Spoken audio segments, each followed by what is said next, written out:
Breaking news में बड़ी खबर आपको बता दें, मस्जिद में राजनीतिक बैठक कर समाजवादी पार्टी बुरी तरीके से फंसी नजर आ रही है। एक तरफ अखिलेश यादव को घेरा जा रहा है तो वहीं दूसरी तरफ डिंपल यादव के अपमान पर घमासान मच गया है संसद में। तो क्या है ये पूरा मामला, बताएंगे आपको। मेरे साथ मौजूद है मेरे सहयोगी हर्षी। सर, क्या है ये पूरा मामला? सबसे पहले बात करें डिंपल यादव की, वो कैसे फंस गई है इस सारे मामले में? देखिए, डिंपल यादव तो नहीं फंसी हैं, लेकिन समाजवादी पार्टी जरूर फंस गई है और अखिलेश यादव फंसते हुए नजर आ रहे हैं। क्योंकि डिंपल यादव को लेकर संसद के अंदर जिस तरीके से हमने देखा है कि बीजेपी ने प्रदर्शन किया है, यानी पूरे एनडीए की तरफ से ये आवाज उठाई गई है कि डिंपल यादव का आखिर अपमान क्यों किया गया है और अखिलेश यादव उस पर चुप्पी साधे क्यों बैठे गए हैं। और ये वाजिब सवाल है कि बार बार महिलाओं के सम्मान की बात करने वाले अपनी पत्नी के अपमान पर चुप क्यों हैं। जिस तरीके से मौलाना रशीदी ने कई सवाल खड़े किए हैं और ऐसा शब्द का इस्तेमाल किया है जो कैमरे के सामने हम बता भी नहीं सकते हैं, वो कहीं ना कहीं दर्शाता है कि अखिलेश यादव को चुप्पी तोड़नी चाहिए और अखिलेश यादव को कुछ ना कुछ बयान जरूर देना चाहिए। हालांकि समाजवादी पार्टी के कई नेता हैं, वो जरूर कह रहे हैं कि ऐसे बयान नहीं देना चाहिए था, लेकिन अखिलेश यादव को मुखर होना चाहिए और अखिलेश यादव को सामने आना चाहिए। लेकिन अखिलेश यादव सामने नहीं आए हैं। हालांकि हमने देखा है कि डिंपल यादव सामने जरूर आई हैं और वो एनडीए पर ही सवाल खड़े कर रही हैं कुछ अन्य मुद्दों को लेकर। लेकिन ये जरूर कहा जा सकता है कि एनडीए इसको एक बड़ा मुद्दा बनाने की कोशिश कर रहा है, क्योंकि इससे यूपी में सीधा सीधा फायदा हो सकता है। क्योंकि खास तौर पर समाजवादी पार्टी को घेरने का काम इससे किया जा रहा है।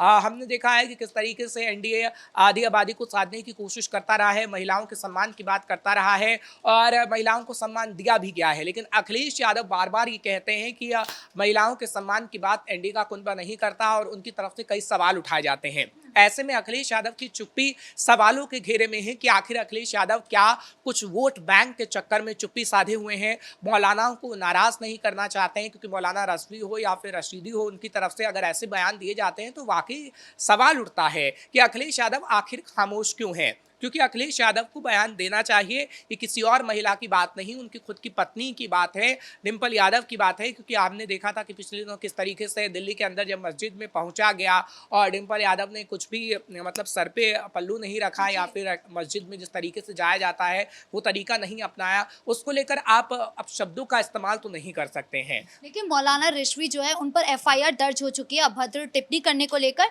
डिंपल यादव पर। लेकिन अभी भी वो अपनी बात पर अड़े हुए हैं। वो कह रहे हैं कि मंदिर में जब वो जाती हैं तो सर पर पल्लू रखती हैं, लेकिन जब यहाँ पर मस्जिद में आने की बात थी तब उन्होंने कोई पल्लू नहीं रखा, कोई इस्लाम के उसूल का उल्लंघन किया सीधे तौर पर। देखिए, मौलाना रशीदी की बात करें तो खास तौर पर वो अभी भी जिस तरीके से आपने कहा है, वो कह रहे हैं कि मैंने कोई ऐसा बयान दिया ही नहीं है जिसके एवज में मेरे खिलाफ एफआईआर दर्ज की जाए। हालांकि उन्होंने ऐसा बयान ज़रूर दिया है।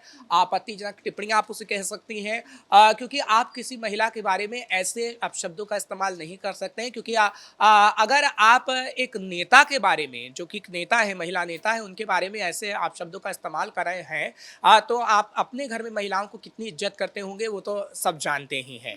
और मौलाना की अगर बात करें तो मौलाना अभी भी अड़े हुए हैं और वो कह रहे हैं कि मस्जिद का कोई रूल रेगुलेशन नहीं होता कि आप बिना सर ढके मस्जिद के अंदर चले जाएं। ठीक है, आपका तरीका सही हो सकता है बोलने का, लेकिन आपके वो शब्द सही नहीं थे जो आपने डिंपल यादव के खिलाफ बोला है। यहाँ बात डिंपल यादव की नहीं है और बात सर पे पल्ला रखने या बुर्का पहनने या हिजाब पहनने, ऐसा कुछ भी नहीं है। बात है उस शब्दों के इस्तेमाल करने की जो इस्तेमाल किए जाते हैं, चाहे फिर मौलाना की तरफ से किए जाएं या फिर किसी और लोगों की तरफ से किए जाएं।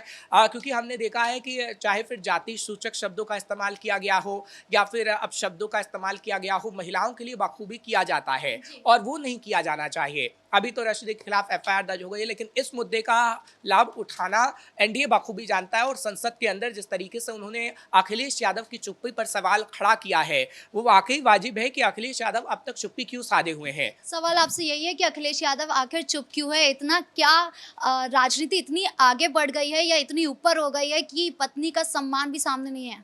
देखिए, अखिलेश यादव कहीं ना कहीं ये समझ रहे थे कि उन्हें मस्जिद जाने से फायदा होगा और जब ये तस्वीर बाहर सामने आएगी तो पासा पलट गया। तो कहीं ना कहीं लगेगा कि ये हमारे पक्ष में माहौल पैदा करेगा और हमारे पक्ष में माहौल बन जाएगा। लेकिन पासा पलटता हुआ नजर आया और जब ये तस्वीर सामने आई तो कहीं ना कहीं सवाल खड़े हो गए डिम्पल यादव के पहनावे को लेकर, और अखिलेश यादव को लेकर भी सवाल खड़े हुए कि अखिलेश यादव ने एक मस्जिद को किस तरीके से एक मीटिंग का अड्डा बना दिया और कैसे वो एक राजनीतिक पार्टी की मीटिंग कर सकते हैं। क्योंकि अगर सिर्फ अखिलेश यादव जाते तब तो ये कहा जा सकता था कि चलिए अखिलेश यादव मुलाकात करने गए थे मौलाना से और मिले, और कुछ और बातें भी हो सकती थी, लेकिन अखिलेश यादव सभी सांसदों को अपने ले गए, जिसमें जिया रहमान बर्क आप देख रही थी, धर्मेंद्र यादव देख रहे थे, तमाम ऐसे नेता थे।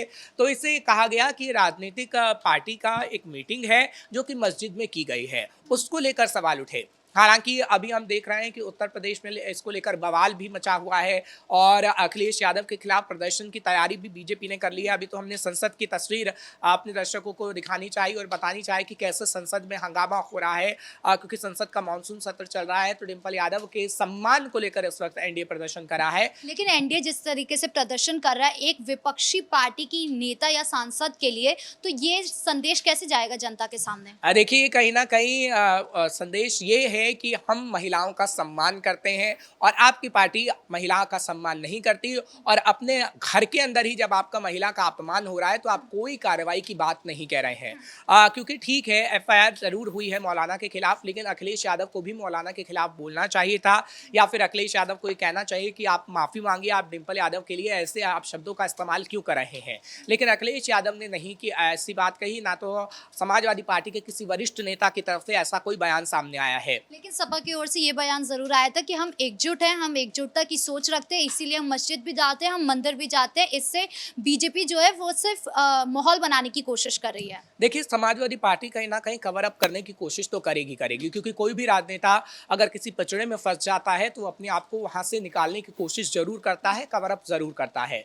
और अखिलेश यादव भी पिछले दिनों कवर अप करने की कोशिश ही कर रहे थे, क्योंकि लखनऊ के अंदर हमने कई बड़े बड़े पोस्टर देखे हैं जब उन्होंने कहा है कि इसको मजहबी रंग देने की कोशिश की जा रही है, लेकिन ऐसा कुछ भी नहीं है। हम जानते हैं कि कितना हम मजहब का रंग देते हैं और कितना हम मजहबी लोगों का सम्मान करते हैं। ये अखिलेश यादव की तरफ से पोस्ट लगाया गया, लेकिन लखनऊ में अभी और भी पोस्ट लगे हैं जो एनडीए की तरफ से लगाए गए हैं, और एनडीए ने अभी पोस्ट लगा दिया है कि अखिलेश यादव घर के अंदर ही महिलाओं का सम्मान करना नहीं जानते हैं, क्योंकि अगर महिलाओं का सम्मान करने जानते तो कहीं ना कहीं मौलाना के खिलाफ वो कुछ शब्दों का इस्तेमाल करते, लेकिन अखिलेश यादव चुप बैठे हैं। सपा के नेता की ओर से भी एक पोस्टर लगाया गया था लखनऊ में ही, जहां पर ये लिखा गया है कि ये मोहब्बत की हम दुकान चलाते हैं या मोहब्बत की पहचान दिखाते हैं, हम ये नहीं दिखाते कि हम बटेंगे तो कटेंगे, इस तरीके का पोस्टर था। देखिए आप सिर्फ मोहब्बत के पैगाम की, मोहब्बत की दुकान की बात करेंगे तो कहीं ना कहीं आप खुद ही फंसते नजर आएंगे, क्योंकि ऐसा तो है नहीं कि आपकी कुछ राज्यों में सरकार नहीं है।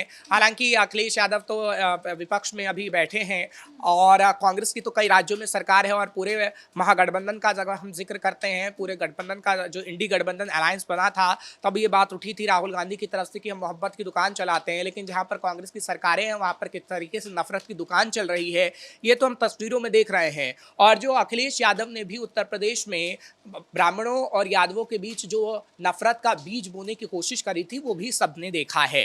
तो अखिलेश यादव जो अभी मोहब्बत की बात कर रहे हैं, तब उन्हें मोहब्बत क्यों नहीं याद आती जब वो नफरत के बीज बोने की कोशिश करते हैं। लगातार हिंदू विरोधी बयान भी देते हैं। बिल्कुल ऐसे ही बयान जब सामने आते हैं तो दर्शाता है कि अखिलेश यादव सिर्फ एक वोट बैंक को टारगेट करने की कोशिश कर रहे हैं, और वो है मुस्लिम समुदाय। और अगर मौलवी के खिलाफ, मौलाना के खिलाफ उन्होंने अभी नहीं बोला, तब भी ये मैसेज जाएगा कि सिर्फ वोट बैंक के चक्कर में उन्होंने उनके खिलाफ कोई टिप्पणी नहीं की।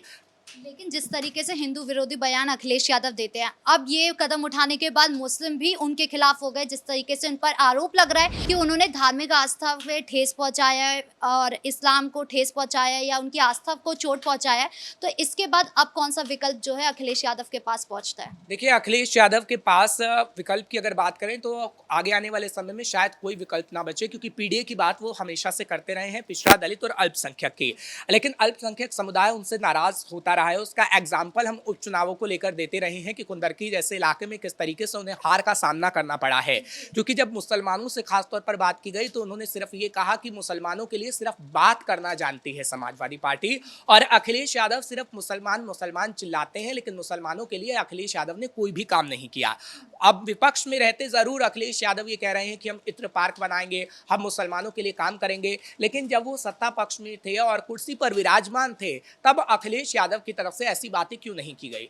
तो आप ये कह सकते हैं कि अखिलेश यादव का पर्दाफाश हो चुका है, जो अखिलेश यादव झूठ बोलते हैं, और इस मामले में भी अखिलेश यादव फंस गए हैं। चुप्पी पर सवाल खड़े हो रहे हैं, और अगर अखिलेश यादव ऐसे ही चुप रहे तो कहीं ना कहीं उन पर और भी आगे आने वाले समय में सवाल उठेंगे, जो कि उन्हें बहुत नुकसान पहुंचाएगा। इस मुद्दे पर अपडेट देने के लिए आपका बहुत बहुत धन्यवाद। यानी कुल मिलाकर कहें तो डिंपल यादव को लेकर अब जो अपमान पर घमासान मचा हुआ है वो अब और बढ़ने वाला है, या यहीं पर रुक जाएगा? अखिलेश यादव अपनी चुप्पी तोड़ेंगे या नहीं, ये देखने वाली बात होगी। ब्रेकिंग न्यूज में इतना ही। कैमरा पर्सन कुणाल के साथ मैं राधिका राज।